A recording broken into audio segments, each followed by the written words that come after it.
Good morning, students. Our today's topic in the subject of chemistry is percentage yield in the topic of formulae and stoichiometry.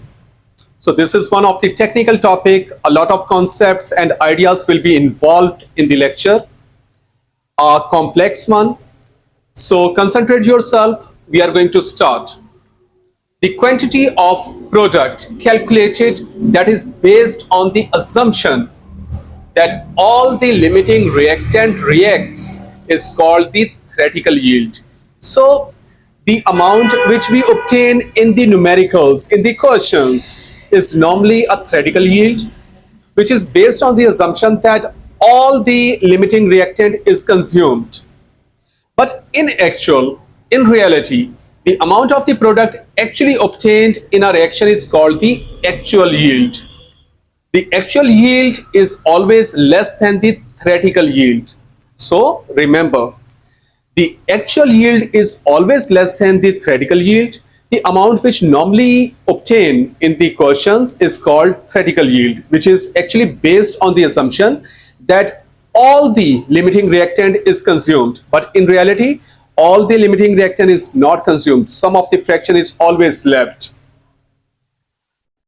The percentage yield can be calculated from the following formula. Percentage yield is equal to actual yield over theoretical yield multiplied by 100%. So we are going to solve a question now, which will make your concepts more clear. 100 centimeter cube of 0.0500 m barium chloride solution was treated with an excess of sodium sulfate solution. Barium sulfate was precipitated. The precipitate was dried and weighed. A mass of 1.16 gram was recorded. Calculate the percentage yield. So this amount of barium sulfate is actually yield. But now we will solve the question, and through equation we will assume that all the limiting reactant is consumed, and first we will find the theoretical yield. So look now, the first step in this kind of question is again to make a balanced equation. So I'm telling you again and again, practice the equations a lot, because in paper there will not be enough time to write the equation and then think and balance them, because time is short in the paper. So you have enough practice at your home to solve the question in the exams in minimum possible time. So look now, barium chloride and sodium sulfate are going to be reacted, and barium sulfate and sodium chloride are the products. So look now again, barium chloride solution was treated with excess sodium sulfate. So these are the reactants. Barium sulfate was precipitated and sodium chloride is the other product. Okay, this is the balanced equation. This is the first step now. Now look, let the theoretical mass of barium sulfate precipitated be x grams. So this is actual amount. Now we are going to find the theoretical yield. So we have let x grams are precipitated in theoretical.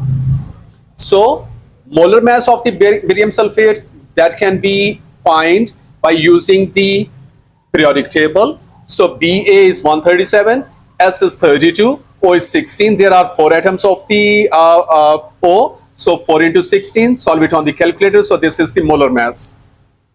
Now the moles of the BaSO4. So this is the mass, this is the molar mass. So mass over molar mass is X over 233. So this is the moles of BaSO4. Now the moles of the BaCl2. So because this is the second thing, these two things are actually in question.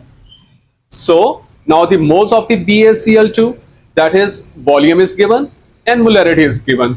The only thing which is required in the question in this case is, first we have to convert this centimeter cube into decimeter cube by dividing the amount with 1000. So 100 divided by 1000, that will be equal to 0.1. So look now, This is in decimeter cube. So formula is molarity into volume in decimeter cube. So molarity is given 0.05 into 0.1 is the volume. Multiply it on the calculator. So these are the moles of the BaCl2. Now we will equate mole ratio. Mole ratio of BaSO4 to moles of BaCl2. So BaSO4 is also 1 and BaCl2 is also 1. So 1 to 1 ratio is there. In numerator we have BaSO4. So the moles of the BaSO4 will be placed in numerator. In denominator there are BaCl2. Here are the moles of the BaCl2. Okay, from here cross multiply the values, you will get the value of the X. So this is the theoretical yield of the BaSO4. This is the actual yield, this is the theoretical yield. Now use the formula of the percentage yield, that is actual yield over theoretical yield multiplied by 100%. So actual yield was 1.16. Theoretical yield is 1.17 multiplied by 100% will remain there. Solve it on the calculator. So this is the percentage yield of BaSO4. Okay, here we are going to solve another question that will make you more clearer about the topic. Methyl alcohol CH3OH is used as a fuel in racing cars.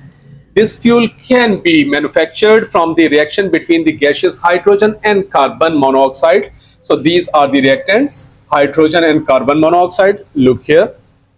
And this is the product. Using 69 grams of the carbon monoxide and 8.56 of the hydrogen, 35.8 grams of the methyl alcohol is actually produced. So this is the actual amount of the methyl alcohol.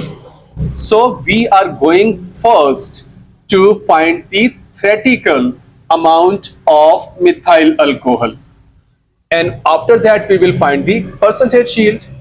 So look now, the masses of the reactants are given. So first we will decide which one is the limiting reactant, because limiting reactant will decide the amount of the product produced in the equation. So look now, here is the mass of the carbon monoxide and here is the mass of the hydrogen. So we are starting from the hydrogen. First, a balanced equation should be written. Okay, next is we are starting from the hydrogen. So molar mass of the hydrogen, H is 1, 2 atoms are there, 2 into 1. So this is the molar mass. So this is the mass given. So 8.56 over 2 will be the moles of the hydrogen. Formula used is mass over molar mass. Now carbon monoxide. First we are going to find the molar mass of the CO. C is 12, O is 16. This is the molar mass of the CO. The mass given in the question is 69. Formula used is mass over molar mass. Mass is 69. Molar mass is 28. So this is the number of the moles of the carbon monoxide. Now we will make the mole ratio from the equation. So mole ratio from the equation is hydrogen to carbon monoxide is 2 to 1. Look now, mole ratio from the equation, hydrogen to carbon monoxide is 2 to 1. Okay, now we will check the mole ratio from the actual. So the actual mole ratio from hydrogen to carbon monoxide is 4.28 to 2.46. So look now, actual mole ratio from equation is 4.28 over 2.46. Solve it on the calculator. This is 1.74. So this is the mole ratio from the equation and this is the actual mole ratio. So look now, since actual mole ratio of hydrogen to carbon monoxide is smaller than the required ratio, so hydrogen, because hydrogen is in numerator, so hydrogen is the limiting reactant. So now hydrogen is the limiting reactant. So hydrogen will decide the amount of the fuel So now we will take the mole ratio of the fuel with hydrogen, because hydrogen is going to decide the amount, because hydrogen is the limiting reactant. So hydrogen will decide the amount of the product. Now, so look now, let the theoretical mass of fuel, that is CH3OH, produce be x grams. Molar mass of CH3OH is 12 plus C is 12, H is 1, 3 atoms are there. So, okay, 4 atoms are in total there of H. So, 4 into 1, and O is 16. So, 32 is the molar mass. Number of the moles of CH3OH, because we have let the x grams of the theoretical yield. So, mass over molar mass, x over 32 is the number of the moles of CH3OH. Now, equating mole ratios of fuel to hydrogen. So look now from the equation. Fuel to hydrogen. So ratio will be 1 over 2. So look now, 1 over 2. So moles of the CH3OH are in numerator. So here are the moles of CH3OH that will be placed in numerator. And in denominator are the moles of the hydrogen. So that is 4.28. Moles of H2 are 4.28. That will be placed in denominator. Cross multiply the values, you will get the value of X. So X is the theoretical yield of CH3COOH. Okay, this is the theoretical yield. And in question, you may see the actual yield is also given. So this actual yield will be placed in numerator. Theoretical yield which you have find out will be placed in the denominator. So look now, actual yield in numerator, theoretical yield in denominator, multiply by 100%. Solve it on the calculator. This will be the percentage yield of the fuel. Okay, now we are going to do the last question of the lecture. Nitrogen gas can be prepared by passing ammonia gas over heated copper oxide. So ammonia gas and copper oxide are the reactants. Nitrogen is one of the product. The reaction can also produce solid copper and water vapor. So copper and water vapor are the other products. So first thing we are required for us is to make a balanced equation. Students, this is the most important task, because if the equation is balanced, half of the war is won. But if the equation is wrong, because the rest of the process will start from the equation. So if the equation is wrong, whole of the question will be wrong, whatever you do. So this is the thing from which the whole process will start. So practice a lot of balancing as much equations as you can at your home. This is the time you can practice. So look now, this is the balanced equation now. Okay, proceed further. The reaction actually gave 6.65 of the nitrogen. So this is the actual amount when 90.5 grams of the copper oxide was used. A part is write a balanced equation for the reaction, and B part is what is the percentage yield of the nitrogen. So it means copper oxide and nitrogen are the two things which we will solve in the question. So here is the nitrogen and here is the copper oxide. So look now, we are starting from copper oxide. Molar mass of copper oxide, copper is 64, O is 16, so this is the molar mass. Number of the moles of the copper oxide, here is the mass given over molar mass. So these are the number of the moles of copper oxide. This is one thing done. Now, second thing, that is nitrogen. We will let the theoretical yield of the nitrogen be x grams. So look now, let the theoretical mass of nitrogen produced be x grams. Molar mass of the nitrogen is N is 14, 2 atoms are there, so 14 into 2, 28. So x over 28, like a formula is mass over molar mass. So x over 28 is the number of the moles. Now we will make the mole ratio. So look now, equating mole ratio of nitrogen to copper oxide. So nitrogen to copper oxide ratio will be 1 over 3. Here is the ratio. Nitrogen is in numerator and copper oxide in denominator. So nitrogen's moles are x over 28 and of copper oxide are 1.13. So these are the things which are placed in the formula.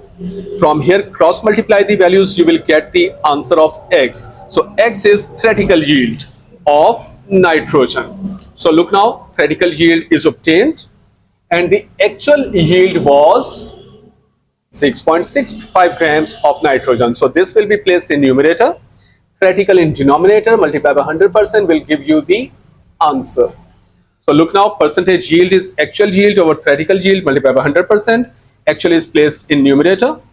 Here is the theoretical yield that will be placed in denominator, multiplied by 100% will remain as it is. Solve it on the calculator, you will get the answer. So this was the lecture, students. Important one. Read this lecture again, understand it, practice it, make it its notes. Thank you so much.